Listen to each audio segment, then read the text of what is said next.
Bienvenue sur Africa 24 dans cette nouvelle édition du Non-Stop Info. Voici les titres de l'actualité.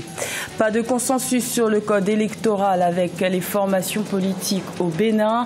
Aucune solution concrète n'a été trouvée en séance plénière le 22 mars pour tenter de sortir de la crise préélectorale. L'État congolais encourage l'autonomisation économique des ménages les plus précaires. 2400 milliards de francs CFA ont été mis au service du programme d'activité génératrice de revenus. Et une équipe de coureurs automobiles fait la promotion de la fabrication locale en Égypte. Ils ont choisi de réduire leur dépendance aux véhicules importés et de favoriser l'expertise automobile nationale. Au Bénin, la classe politique est à la recherche d'un compromis censé mettre fin à la crise préélectorale à l'approche des élections législatives du 28 avril. Une séance plénière à l'Assemblée nationale a été organisée le 22 mars pour tenter de trouver une solution concrète, mais aucun consensus n'a été obtenu. Reportage de notre correspondant Lefty Ounou. Vive réaction au cours des débats en vue d'une sortie de crise préélectorale à l'Assemblée nationale au Bénin. En séance plénière les 21 et 22 mars 2019, les députés ont débattu des propositions de loi dérogatoires au code électoral et à la charte des partis politiques suggérées par le comité paritaire. La modification de l'article 80 de la Constitution n'a pas été évoquée lors des échanges en plénière à cause des contestations au sein de la classe politique et de l'opinion publique. Qu'on nous mette là comme des pantins ou des marionnettes. Et pendant ce temps, le calendrier se déroule. Je trouve que la plus grande preuve de sincérité de Francis, de nos amis, doit être la règle du processus. Si on va rester dans l'esprit aujourd'hui de dire que tout ce que vous avez fait là, il faut balayer et reprendre, c'est qu'on se trompe. Le compromis ne sera jamais atteint. L'option de la procédure d'urgence de l'étude des lois dérogatoires pour les élections inclusives a été écartée au cours des discussions. Toutefois, 2 membres du comité paritaire ont contesté à travers une correspondance les travaux de la commission paritaire. Je ne suis pas là pour faire de la politique politicienne. Moi, je n'ai plus de carrière à faire. Si quelqu'un est contre ce que dit Guy Mitokwe, il va à la commission, il dit ça là-bas. Si Guy Mitokwe est contre ce qu'il y a dans le texte, il va à la commission, il dit ça là-bas. Mais c'est comme ça. Donc moi, je me reconnais parfaitement dans ce que j'ai fait. Le dossier portant loi dérogatoire au code électoral a été affecté à la commission des lois vendredi 22 mars 2019. Les résultats des travaux de la dite commission sur la charte politique seront restitués en séance plénière lundi 25 mars 2019. Par ailleurs, le président de l'Assemblée nationale n'a pas réussi à obtenir un consensus avec les formations politiques sur le code électoral. Le Conseil de l'Entente célèbre ses 60 ans en 2019. Cette organisation sous-régionale ouest-africaine englobe plus de 100 millions d'habitants. Des centaines de projets ont été réalisés en 6 décennies, mais des défis de taille restent à relever comme lutter contre le chômage des jeunes. Reportage de notre correspondant en Côte d'Ivoire, Oliva Diakotan. Le Conseil de l'Entente, plus vieille organisation sous-régionale, célèbre son soixantenaire en 2019. Ce sont plusieurs centaines de projets socio-communautaires réalisés au profit des populations, dont 112 ces 7 dernières années. La gouvernance politique dans l'espace Entente est de 55,6 sur 100 d'après ses responsables. Le Conseil de l'Entente a fait beaucoup pour son espace, pour la paix, mais aussi pour le développement. Au niveau de la gouvernance politique, nous suivons désormais les élections. Nous envoyons des observateurs à toutes les élections et nous produisons un rapport à nos États avec des recommandations. Peuplé de plus de 100 millions d'habitants, l'employabilité des jeunes, l'immigration, la lutte contre le terrorisme sont aujourd'hui autant de défis de l'espace Entente selon des experts.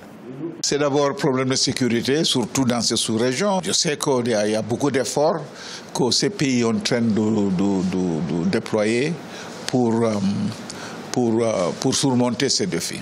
Composé du Burkina Faso, du Bénin, du Niger, du Togo et de la Côte d'Ivoire, le Conseil de l'Entente a récemment signé un mémorandum avec la Fondation Mo Ibrahim.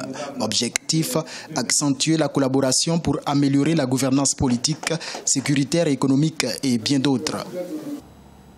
Le Tchad fait face à un nombre insuffisant de médecins du travail, un déficit qui occasionne une surcharge de travail pour les rares professionnels santé qualifiés et qui oblige l'État à débourser chaque année près de 1,5 milliard de francs CFA pour les évacuations sanitaires. Reportage de notre correspondant au Tchad, Mamat Ramadan, commentaire Nelly Claude-Bessa.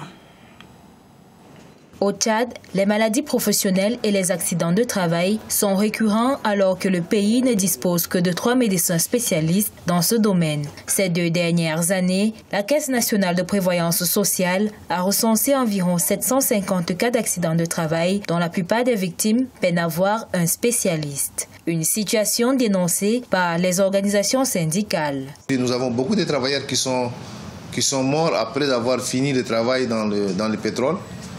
Le TCC, tous ces travailleurs-là, il y en a qui sont morts, il y en a qui sont malades maintenant. Est-ce que ces travailleurs-là n'ont pas des maladies professionnelles? En principe, on doit voir leurs médecins, on doit voir les médecins de l'entreprise, puisqu'il y a un décret qui dit que chaque entreprise doit avoir au moins un médecin. Si vous avez plus de 20 salariés, vous devrez avoir un médecin. À cause du nombre insuffisant des médecins de travail, les quelques rares structures de prise en charge au niveau national sont débordées. La Caisse nationale de prévoyance sociale est contrainte de débourser en moyenne 1,5 milliard de francs CFA par an pour les évacuations sanitaires. On a une équipe de 5 kinésithérapeutes, donc ils peuvent avoir jusqu'à 4 chacun le matin, 4 l'après-midi. Chacun peut traiter jusqu'à 10 patients par jour externes, sans compter les patients qui sont hospitalisés en service de chirurgie, en service de réanimation, en fait tous les services qui ont besoin de leur aide. Pour rappel, dans le budget annuel en cours d'exécution, le gouvernement a prévu le recrutement de quelques 300 professionnels de santé, dont les spécialistes des maladies professionnelles et de la rééducation fonctionnelle physique et psychique pour renforcer le dispositif existant. Près de 4000 ménages précaires et vulnérables vont recevoir une aide de la part de l'État congolais. Une enveloppe de 2400 milliards de francs CFA va être déversée au programme d'activité génératrice de revenus pour favoriser l'autonomisation économique des populations les plus touchées par la pauvreté dans 16 localités de République du Congo. Reportage de notre correspondant d'Eva Panzou. Le programme d'activité génératrice de revenus est orienté vers les populations congolaises très pauvres et vulnérables, inscrites au registre social unique. Celles-ci devront présenter des micro-projets d'un montant de 250 000 francs CFA non remboursables, mais assortis de quelques conditionnalités. Le montant n'est pas décaissé en une seule tranche, c'est en 2 tranches. Quand le projet est retenu, jugé éligible, on donne la moitié. On voit comment le projet s'exécute et on analyse. Si l'exécution est satisfaisante, on donne la tranche qui reste.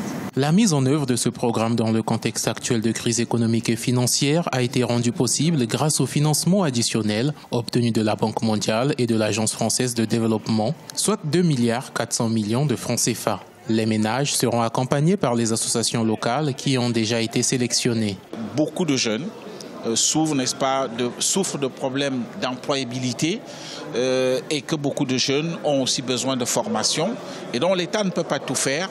Donc ça vise évidemment à soutenir les plus pauvres dans certains secteurs, mais aussi à aider ceux qui peuvent se prendre en charge dans ce qu'on appelle l'autonomisation, n'est-ce pas? Et donc je trouve que c'est quelque chose de très bénéfique pour les populations.